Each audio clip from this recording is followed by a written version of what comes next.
Senhor, o teu servo agora vai fazer a palavra da tua igreja, aquilo que tu colocaste no seu coração, para que nós possamos nos encher de ti esta tarde.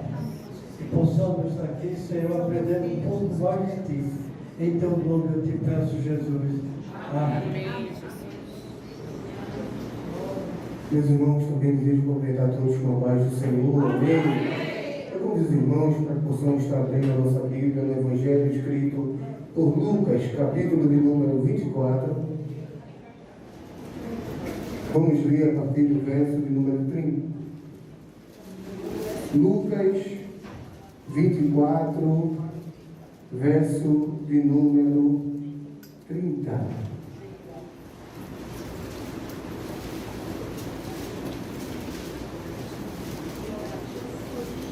Diz assim a palavra de Deus.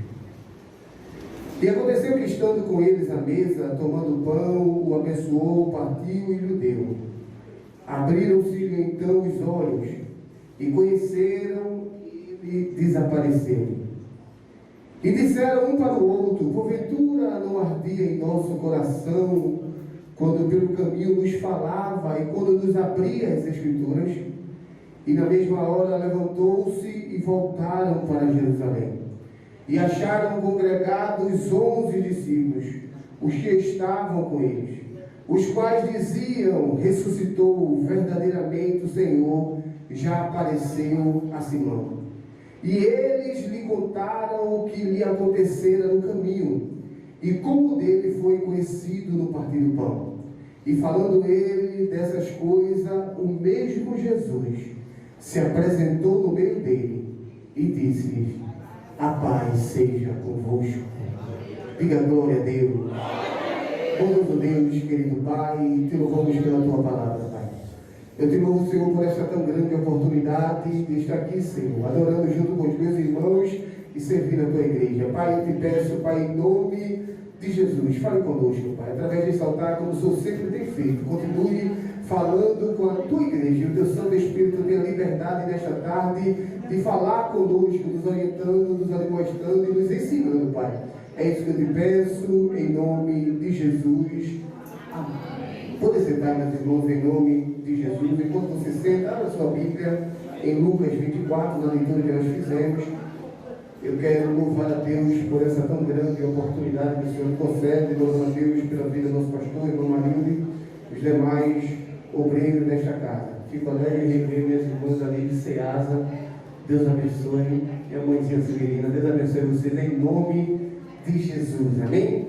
Lucas 24, 30, a partir do verso 30. Se você observar, na verdade, a partir do verso de número 13, ele vai falar acerca de 2 discípulos que saíram de Jerusalém em direção a Emaús. Na verdade, esse assunto está dentro do episódio da ressurreição de Cristo. Não é só Lucas que trata desse assunto. Lucas capítulo 24, a partir do verso 1, fala da ressurreição de Jesus, mas Marcos também, no capítulo de número 16, João no capítulo de número 21 e Mateus no capítulo de número 28, ambos tratam da ressurreição de Jesus. Mas com relação a esses 2 discípulos, apenas Lucas é mais expansivo ou mais detalhado para falar acerca dele. Para dizer que não tem outra passagem, a gente vai ver também Marcos, no capítulo 16, verso 18, verso 16, 12, onde o Marcos vai dizer que Jesus aparece a 2 discípulos no caminho, dando a entender que seja esses mesmos 2 discípulos conhecidos por nós como aqueles que estavam no caminho de Emaús.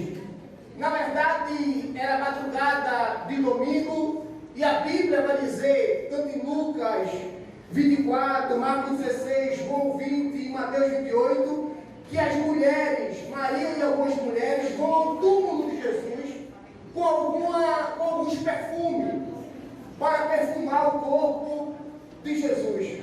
O texto vai nos dizer que quando elas chegam a pedra está removida do sepulcro. Mas se você for observar nesses 4 evangelistas, ambos vão dizer que elas estão indo ao sepulcro com especiarias, com perfume, e quando vai, elas têm uma preocupação na mente. E a preocupação é quem vai remover a pedra.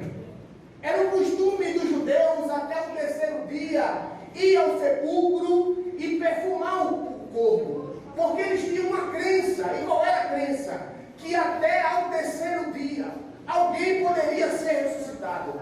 E para que essa pessoa fosse ressuscitada, ela não estaria com odor, não estaria com mau cheiro. Então, era o costume dos judeus perfumar. Então, como um bom judeu, elas estão indo agora ao sepulcro com perfumes. E a preocupação é, quem vai remover a pedra? Quem vai tirar a pedra? E eu já quero abrir um parênteses para que você entenda. Você chegou nesta tarde aqui e trouxe o seu perfume. Você trouxe a sua adoração. Mas se tinha algo te preocupando, se tinha alguma pedra te preocupando, eu quero te dizer, em nome de Jesus, continua adorando a Deus, porque a pedra já está sendo removida. João, ele, no capítulo 20, ele é mais detalhista acerca dessa história. Mais detalhista como Alexandre, porque João vai dizer que Maria e algumas mulheres vão ao túmulo, e quando chega lá, a pedra está removida, não tem mais pedra. Então, quando elas olham, não vê o corpo de Jesus dentro daquele sepulcro, mas vê o lençol no chão.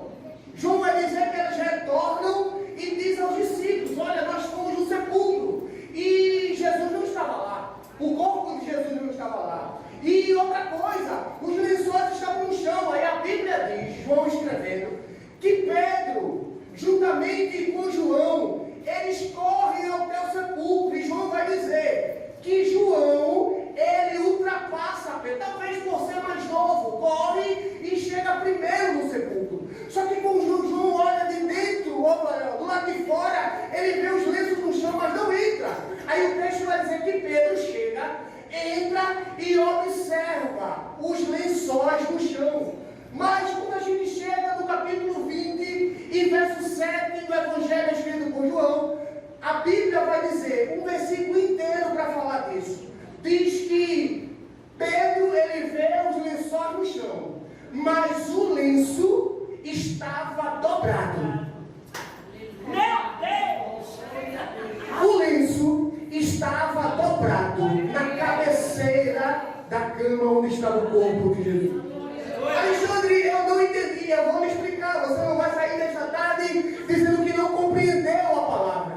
Existe uma tradução hebraica. E qual é a tradução? Essa tradução é conhecida em toda criança judeia sabe dessa tradição. E qual é? Ela está relacionada entre o amo e o seu senhor. O amo preparava a mesa para o alimento e o senhor sentava na mesa para se alimentar. O amo, ele não ia na mesa até que o senhor se levantasse. Quando o senhor se levantava da mesa, o amo ia até a mesa. Se ele encontrasse o lenço jogado sobre a mesa, era como se o senhor estivesse dizendo: pode tirar toda a especiaria, pode organizar a mesa, porque eu não irei voltar mais para continuar essa refeição. Mas todas as vezes que o senhor se levantava e o amo ia até a mesa e o lenço estava dobrado sobre a mesa, o senhor está dizendo: eu estou indo, mas eu vou voltar. Eu estou indo, mas eu vou voltar. Talvez alguém está dizendo: Jesus não vai voltar. Eu quero te dizer, em o nome de Jesus, foi ele mesmo que falou através da tradição: eu vou voltar. O lenço estava dobrado. A Bíblia vai dizer, os 4 evangelistas, diz que quando Maria vê que Jesus não está no túmulo, elas ficam perplexas. Aquelas mulheres ficam tristes, ficam preocupadas e começam a chorar. E se a gente observar a palavra de Deus, a Bíblia vai nos dizer que aparece alguns anjos com vestes brancas resplandecentes. E quando elas olham para ele, o que eles vão dizer é: por que vocês estão procurando um vivo no lugar de morto?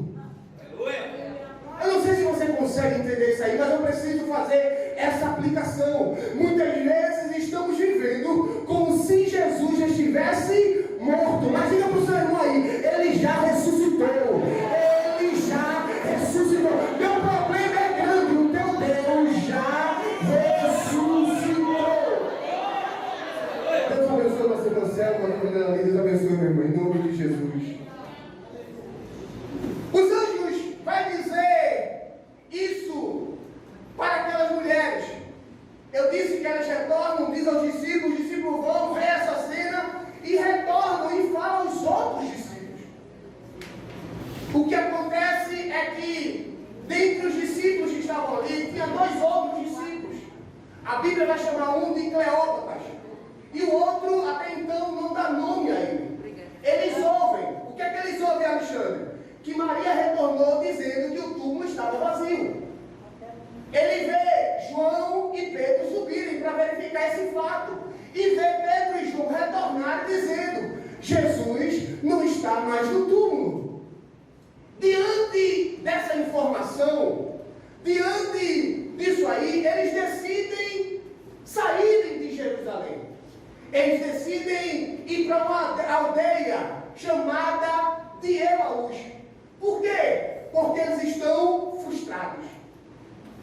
Eu preciso lhe dizer isto nesta tarde. Não tome decisões diante de grandes emoções. Eu estou com muita raiva, não tome decisão. Eu estou muito feliz, não tome decisão. Eu estou frustrado, Alexandre, não tome decisão. Porque normalmente, quando estamos frustrados, toda decisão que tomamos sempre será para nos afastar de Jerusalém. Aleluia, glória. Nunca! Está aí nosso pastor falando, nunca tome uma decisão diante de emoções. Porque é muito tendencioso a sua decisão ser falha. É verdade, glória a E Deus. quando é que eu tomo decisão, Alexandre? Quando eu tenho razão? Não. Quando eu não tenho razão? Não. Quando é que eu tomo uma decisão? Quando Jesus te orientar sobre ela. Não entendi, Alexandre, quando Deus diz sim, é sim. E não tem capeta que diga não. Quando Deus diz não, é não e não tem ajeitadinho para isso. E quando Deus fica em silêncio, você fica no seu lugar, esperando Deus te orientar. Diante dessa frustração, eles decidem: vamos embora. Jesus morreu. Vamos embora para Emaús. Então agora eles estão descendo para Emaús. Escute. A decisão que eles tomam é diante de frustração. Eles estão no caminho para Emaús. Nós lemos a partir do verso 30. Eu estou correndo um pouco por causa do tempo. Não quero enfadigar os irmãos. Eles estão descendo para Emaús, só que não estão em silêncio. Não, Alexandre, não. O texto vai dizer que eles estão conversando. E do que eles estão conversando? Estão conversando acerca das suas frustrações. Estão conversando acerca das suas dúvidas. Porque eles estão no caminho, e esse caminho que vai até Emaús tem muitas dúvidas. Só que quando a gente vai lendo a palavra de Deus, a gente vê que ele vai conversando e vai falando de dúvida, vai falando de frustrações, e vai falando, dizendo acerca dos açoites que Jesus sofreu, do julgamento, da traição de Jesus, da coroa de espinho que foi colocada sobre a sua cabeça, da via dolorosa que ele passou, do calvário, da crucificação, da sua morte e do seu sepultamento. E qual era a dúvida, Alexandre? Ele disse que não iria morrer. Ele disse que não era o fim. Ele disse que não ia acabar daquele jeito. Então eles estão no caminho e estão com dúvidas. Só que quando a gente chega no verso de número 15, glória a Deus, Jesus aparece no caminho. Diga aí para o seu irmão: Jesus vai aparecer no teu caminho. Alexandre, eu tenho dúvida. Jesus vai aparecer no caminho para tirar essa tua dúvida. Alexandre, eu estou triste nesse caminho. Jesus vai aparecer nesse caminho para tirar essa tristeza. Mas Alexandre, como é que ele vai saber onde é que eu estou? Ele sabe quem é você, ele sabe quem é, onde é o caminho, em que lugar do caminho você está. Ele vai aparecer lá. Jesus aparece no caminho. Para quê? Para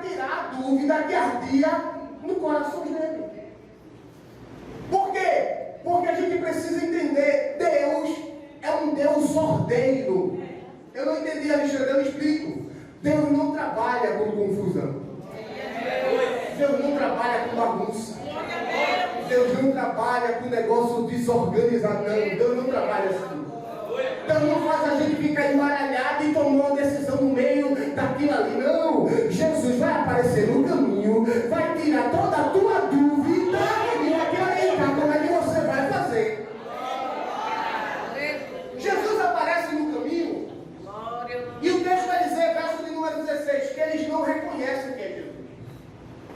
Tem uma passagem bíblica em João, capítulo 5, se não me foge a memória, que aconteceu, aparentemente aconteceu isso. Porque o texto vai dizer que Jesus vai num lugar em que tem muitos... Eles não conheceram Jesus porque eles não acreditavam que Jesus tinha ressurreção. Olha aí. Aconteceu essa mesma situação deles não reconhecer Jesus lá em João 5, pastor. Porque a Bíblia vai dizer que Jesus entra a um lugar que tinha muitos doentes. E tinham muitos enfermos no ambiente. E Jesus aparece e eles não estão preocupados que Jesus está no lugar. Eles estão preocupados com o tanque, olhando para o tanque. Porque eles criam, se a água se movimentar, eu vou conseguir entrar. E se eu conseguir entrar primeiro, eu serei curado. Isso é estranho. Porque enquanto eles estão preocupados com um paliativo, estava ali aquele que poderia resolver a situação. E por que isso acontece, Alexandre? Primeiro, nosso pastor já nos ajudou aqui. Acontece porque às vezes eu não creio. Eu às vezes estou vivendo uma vida de ilusão. Jesus ressuscitou, e eu vou repetir, para que o inferno entenda, guarde isso na tábua do teu coração. O teu Jesus, ele está vivo. Também acontece eu não perceber Jesus quando eu venho para um culto como esse e estou muito preocupado com os meus problemas. E esqueço que aquele que pode resolver está aqui. Só que eles não reconhecem Jesus. E talvez alguém possa dizer assim, é até aceitável, Alexandre. Por quê? Porque esse Jesus que aparece a eles não é o Jesus da sexta-feira. É o Jesus do domingo. O Jesus da sexta-feira é um Jesus martirizado. O Jesus da sexta-feira é um Jesus pregado. O Jesus da sexta-feira é um Jesus ferido, açoitado. Mas o Jesus do domingo é um Jesus ressuscitado. É um Jesus forte. É um Jesus poderoso. Não é aquele que estava como cordeiro, não. O Jesus que aparece a ele agora é o Jesus leão da tribo de Judá. É um Jesus vitorioso para a sua igreja. E Jesus agora aparece no caminho. Tenta imaginar a cena. Eles estão no caminho de Jerusalém para a aldeia. Dava aproximadamente de 10 a 12 quilômetros. Saindo de Jerusalém, indo até Emaús, até essa aldeia. Só que, uma visão geográfica, não é tão distante. Talvez, se fosse dada a oportunidade desta tarde, alguém dizia assim, eu caminho 10 quilômetros. Aí, do centro até aqui. Geograficamente não é tão distante. Alguém poderia dizer isso aí, mas eu preciso lhe dizer que qualquer lugar que eu e você for, que seja longe do propósito que Deus nos colocou, é perigoso. Eu andei só 10 metros longe do propósito que Deus me estabeleceu. É perigoso. Eles estão indo e Jesus, tenta imaginar essa cena. Jesus aparece no caminho. Ele disse aqui que eles estavam conversando. E Jesus está no caminho com eles. Eles não reconhecem que é Jesus. E ele está falando das frustrações, da traição, do julgamento, das dores, da crucificação. Falando de tudo. Aí Jesus entra em cena, parece engraçado. Por que, Alexandre, parece engraçado? Porque Jesus entra em cena e tenta agora se entrosar com eles. De que forma? Jesus olha para eles e diz, vocês estão falando de que assunto mesmo? Glória! Qual assunto que vocês estão falando? De que é isso que vocês estão falando? De quê? Aí o texto vai dizer que Cleópatas, ele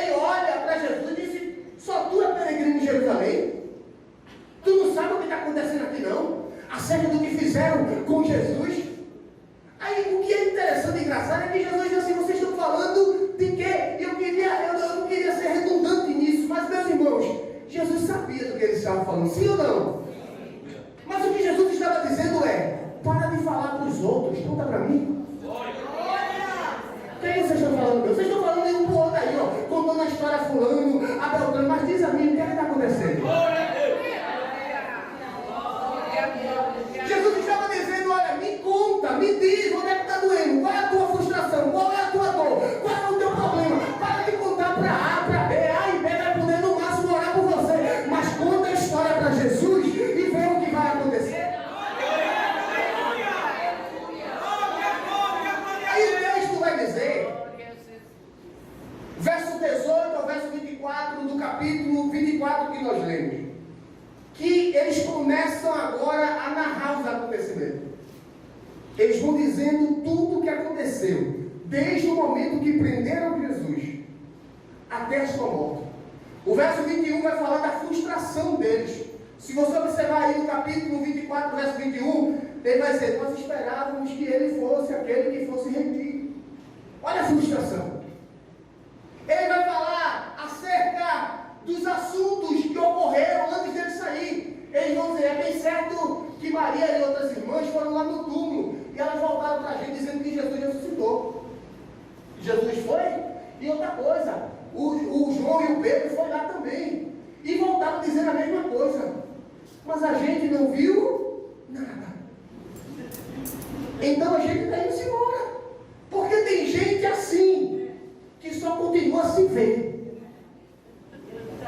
Jesus, eu sou crente, mas me mostra alguma coisa. E eu preciso lhe dizer: continue crendo, sem ver nada. Porque se você não crê, você vai sair de Jerusalém e vai para Emaús. Porque tem um grupo que quer ver, se não vê, retrocede, desiste, para, chuta o pau da barraca. Mas eu quero profetizar nesta tarde sobre a tua vida. Deus vai dar um abraço na tua alma e renovar tuas esperanças. E mesmo sem ver, você vai continuar crendo. Porque o que Deus vai fazer vai ser sobrenatural.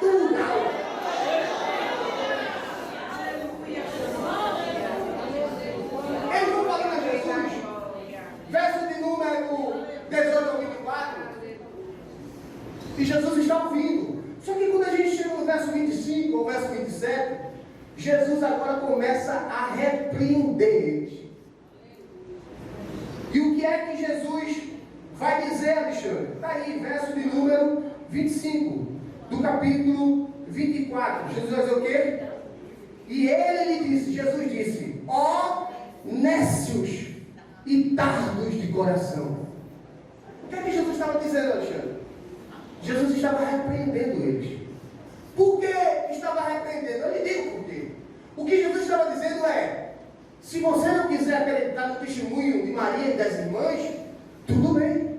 Se você não quiser acreditar no testemunho dos anjos, que dizem que ele está vivo e não está no lugar de morto, tudo bem. Se você não quiser acreditar no testemunho de João e de Pedro, tudo bem. Mas você não acreditar nas Escrituras, você não acreditar no que diz a palavra de Deus, aí a Bíblia diz, nós estamos aí, verso 25 ao 27, que Jesus pega a Escritura e começa a ler e explanar, a ler e explicar. Aí o texto vai dizer, de Moisés até os profetas. Jesus nos deixa um ensinamento muito grande, porque a gente quer ver o coração arder, mas a gente quer ver o coração arder com a Bíblia fechada. O coração arde quando a Bíblia se abre. O coração arde quando a palavra é pregada. Sabe por quê? A gente vem em tanto lugar desprezo pela palavra, negações da palavra. É porque o adversário da nossa alma entende que o milagre só acontece através da palavra. É a palavra que cura, é a palavra que liberta, é a palavra que salva, é a palavra que transforma. E em alguns lugares alguém está dizendo: para que pregar? Canta, para que pregar? É um testemunho, mas é a palavra que vai libertar a nossa vida e não vai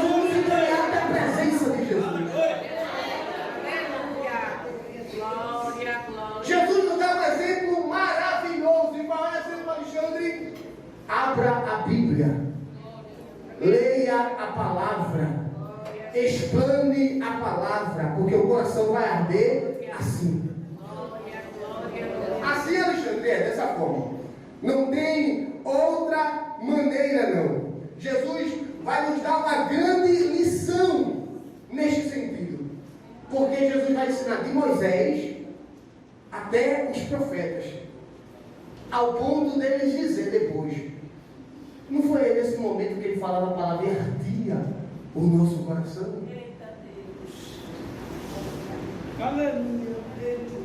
Quando a gente chega no verso 28 e 29 do capítulo 24 de Lucas, Jesus chega ao destino deles. Jesus vinha no caminho com eles.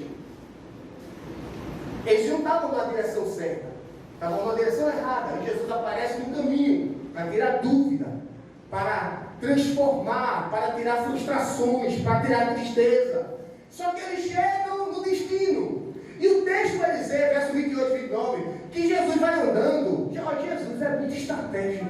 Aleluia. Você não sabe como Jesus. A gente pensa que Jesus já vinha assim pela direita.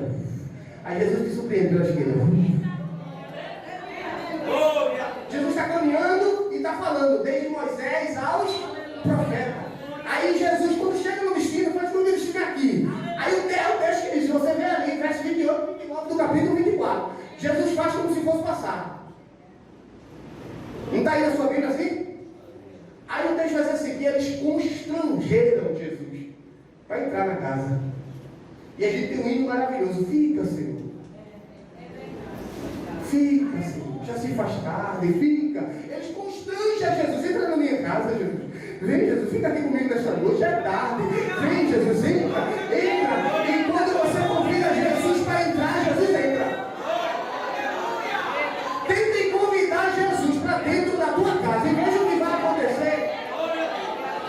Tem gente preocupada, pastor, em colocar cerca elétrica, colocar segurança, colocar portas eletrônicas. Mas chama Jesus para casa, para ter segurança, para ter salvação, para ter libertação dentro da tua casa. Chama para ver se ele não entra. Ele não arruma a porta, não. Mas se você chamar, ele entra. Ele entra. Aí o que é interessante é que Jesus entra e eles preparam a mesa. E eu preciso lhe dizer isso nessa tarde. Está aqui o nosso pastor e cabe o mesmo disciplinar, doutrinar a igreja. Mas eu preciso lhe dizer que nós somos uma geração que canta muito. Vem Jesus, entra Jesus, vem Jesus, entra Jesus. Mas pouco de nós prepara a mesa para Jesus. Eita meu Deus. É verdade. Jesus entra na minha casa, mas tem alguém no trono lá. Aleluia. Jesus vem na minha casa, mas tem alguém ocupando já o trono lá. Prepare a mesa para Jesus. Ah, Jesus entra. Jesus, você está onde? Onde é você no lugar aqui? Entra, Jesus. Jesus, fica aqui, Jesus. Não vem para a cozinha, não, viu, Jesus? Fica aqui só. Não vem aqui na sala, não. Não vem aqui em tal lugar. Aí a gente vai dizendo, limitando Jesus. E Jesus está dizendo assim: me chame, mas prepara a mesa para mim também. Somos a geração que canta. Vem, Jesus. Entra, Jesus. Pode entrar, Jesus. Jesus, não, e a mesa está pronta? Eles convidam Jesus e preparam a mesa. Aí o texto vai dizer, eu vou ser rápido. O texto vai dizer que Jesus senta à mesa, pega o pão, abençoa, parte, dá a eles, mas não come. E desaparece da frente deles. Só que quando a gente vê isso, eles dizem assim: era Jesus. Aleluia. Tu viste? Era Jesus. Estava ardendo teu coração, não. O meu estava ardendo. Era Jesus. Não tem ninguém que pega o pão feito ele assim, não. Não tem ninguém que fale como é. Não tem ninguém que ore como ele orou, não. Agradecendo meu pão. É Jesus. Ele está vivo. Ele está vivo. Ele está vivo. Ele está vivo. Jesus desaparece. E diante disso aí, eles têm duas decisões: ou continuar em Emaús, ou voltar para Jerusalém. profética. Quando Jesus aparecer lá, alguém vai ter que tomar uma das duas decisões: ou fica ou vai. Isso que faz, isso acontece por causa da presença de Jesus na casa. Glória a Jesus. Aleluia. Então o que é que eles fazem? Eles eram Jesus. Vamos voltar para Jerusalém. Mas para um pouquinho. Quando eles estão com Jesus voltando, eles assim, fica aqui em casa, já é tarde. Entra, Jesus. Eles estavam dizendo, é perigoso. Só vai mais para onde aí para frente? Vem para cá, fica aqui em casa. Mas quando Jesus aparece, quando a palavra é ministrada, quando o coração arde, alguém vai dizer assim, tu vai na igreja essa hora, vou. Aleluia. Rapaz, essa rua é perigosa, é para quem não tem anjo, não tem anjo, Cláudio dá olha para o outro, diz aí, vamos voltar. Por quê? Porque Jesus apareceu, falou a palavra e ardeu meu coração. Vou voltar para lá. Aí, ó, vamos ler agora. O texto vai dizer que eles retornam, e o texto que nós lemos no final vai dizer que eles chegam onde estavam os discípulos. E quando chega lá, já está vendo uma reunião acontecendo. E o que é que está acontecendo? Ele apareceu, tu viste? Eu vi, Jesus apareceu. Olha, Jesus ressuscitou, aconteceu assim, assado. Aí eles entram na sala lá, no ambiente, e eles estão fazendo testemunho. E eles dizem, não, eu quero falar uma coisa também. O que é? Ele me encontrou no caminho. Aleluia. Aí o texto que nós lemos vai dizer assim: enquanto eles davam testemunho, Jesus fez o quê? Apareceu lá. Glória ao nome E o que foi que Jesus disse? Receba poder. É muito bom, mas ele não disse isso não. Receba autoridade. É muito bom também, mas ele não disse isso não. Ele olhou para eles e disse, o momento é difícil para vocês, mas recebam paz. Receba paz. Receba paz. Receba paz. Receba paz. Você não vai ficar louco, você não vai ficar louca. Essa falta de sono não vai te perturbar mais. Jesus está dizendo nesta tarde ao meu coração: receba paz, receba paz, receba paz. Alexandre, eu não estou aguentando mais. Deus está te dando paz nesta tarde ao teu coração e à tua alma. Receba paz. É porque não deu poder, é muito bom, mas é um momento de paz. Porque tem momentos que a gente pensa que vai enlouquecer. Alexandre é problema assim, é com o filho, é com o marido, é com a esposa, é com o patrão, é no trabalho, é isso. Jesus está dizendo assim, receba paz agora na alma, paz, paz, paz. Alguém estava até dizendo, tu vai ver, ela vai enlouquecer, tu vai ver, ele vai enlouquecer. Deus está dizendo, você vai sair daqui diferente, com paz na sua mente, com paz na sua alma, e toda a seta do diabo, tudo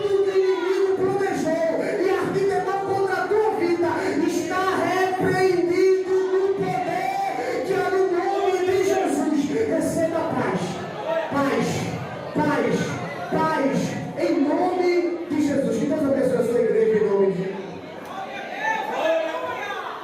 Mas Deus está tão bom, esse cara demora mais. Jesus, louvado seja o nome de Jesus. Receba paz.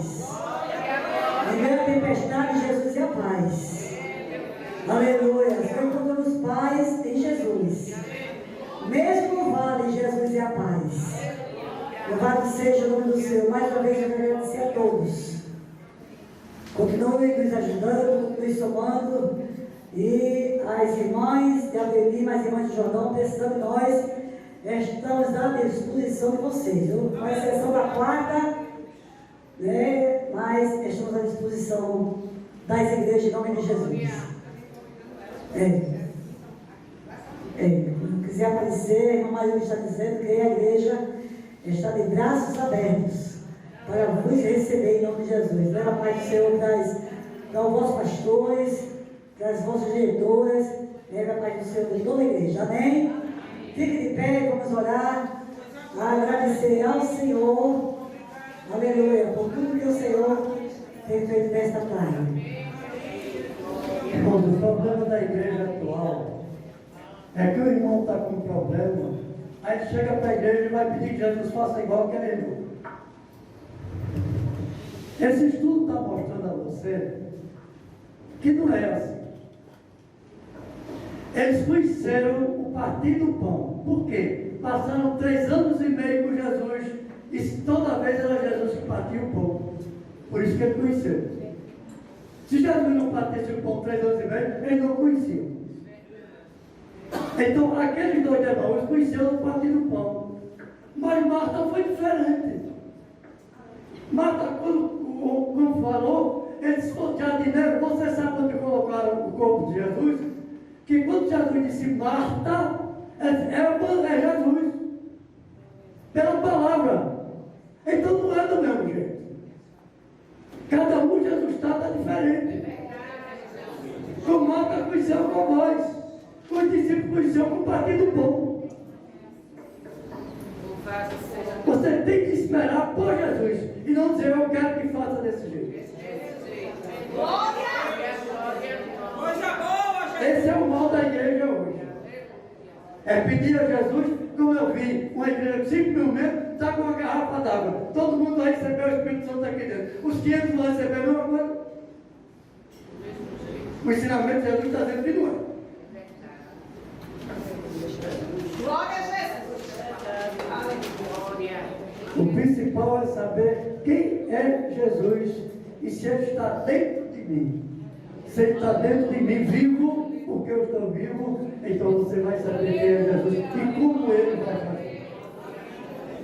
A Ti, ó Deus Altíssimo, nós te agradecemos, Senhor, esse momento que passamos na Tua presença, aprendendo de Ti, que possamos levar dentro do nosso coração o exemplo que Tu deixaste para os Teus servos, os discípulos. E que possamos voltar à Tua casa de oração para Te adorar todas as vezes que Tu estiveres presente nela. Abençoando a todos nós, que o Senhor nos abençoe. E a Ti, ó Deus Altíssimo, Tu que és o Todo-Poderoso, que enviaste Teu Filho Jesus para morrer na cruz, derramar o Seu sangue, perdoar os nossos pecados e ressuscitando, sentou-se do Seu trono, à Tua direita, ó Pai, como sacerdote e rei juiz, e nos enviou o Seu Santo Espírito, que Ele habita em nós hoje até a eternidade. Amém. E de todos na paz do Senhor.